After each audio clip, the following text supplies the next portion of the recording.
എടാ മോനെ, ഇപ്പോൾ ഓണത്തിന് എല്ലാടിയും കുഴിമന്തിയാണ് പോയിക്കൊണ്ടിരിക്കുന്നത്. അതുകൊണ്ട് നിൻ്റെ ബിരിയാണിയും പിന്നെ നീ സദ്യ ഒന്നും ഇപ്പോൾ അധികം പോകുന്നില്ല. ഇപ്പം അധികവും ഡിമാൻഡ് കുഴിമന്തിക്കാണ്. ഇപ്പം ആർക്കും അങ്ങനെ ബിരിയാണിയും വേണ്ട, സദ്യയും വേണ്ട. കുഴിമന്തിക്കാണ് ഡിമാൻഡ് കൂടുതലിപ്പോൾ. അത് മനസ്സിലാക്കിക്കോ. എടാ, നിന്നൊക്കെ തിന്നാൻ പൂതിയാൽ മാത്രമേ ഉണ്ടാക്കുകയുള്ളൂ. എന്ത് പരിപാടി ഉണ്ടെങ്കിലും ഞാനവിടെ ഉണ്ടാവും. കാരണം എനിക്ക് സെപ്പറേറ്റ് ഫാൻ ബേസ് ഉള്ളതാണ്.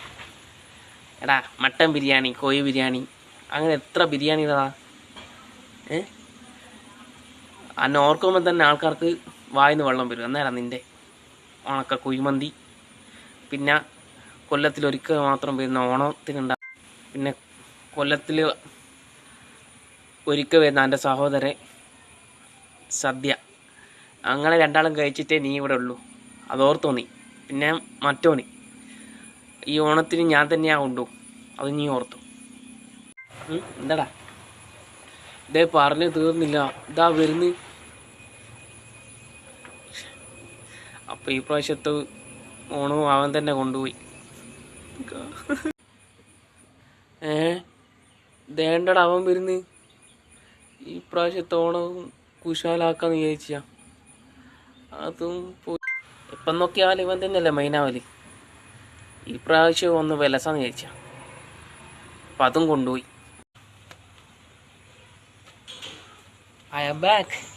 ഞാൻ തിരിച്ചു വന്നിരിക്കുന്നു എൻ്റെ ഓണനാളുകളിലേക്ക്.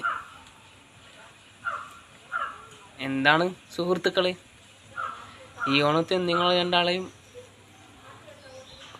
ഉണ്ടാകുമെന്നാണ് കരുതിയിരുന്നത്? ഒരിക്കലുമില്ല. ഇതെൻ്റെ നാളുകളാണ്. പല പരിപാടിക്കും ഫങ്ഷൻസിനും നിങ്ങൾ രണ്ടാളുമല്ലേ ഉണ്ടാകാറ്. ഈ ഓണത്തിന് നിങ്ങൾ ഉണ്ടാകുമെന്നാണ് കരുതിയിരിക്കുന്നത്? ഒരിക്കലുമില്ല. ഈ ഓണം അതെൻ്റേത് മാത്രമാണ്. അതാർക്കും ഞാൻ വിട്ടുകൊടുക്കില്ല. ഇനി ഇത് മാത്രമല്ല, അന്നും ഇന്നും എന്നും ഈ ഓണത്തിന് ഞാൻ മാത്രമേ ഉണ്ടാകൂ. അതെൻ്റേത് മാത്രമാണ്. എന്തോ കേരളക്കാർക്ക്, മലയാളികൾക്ക്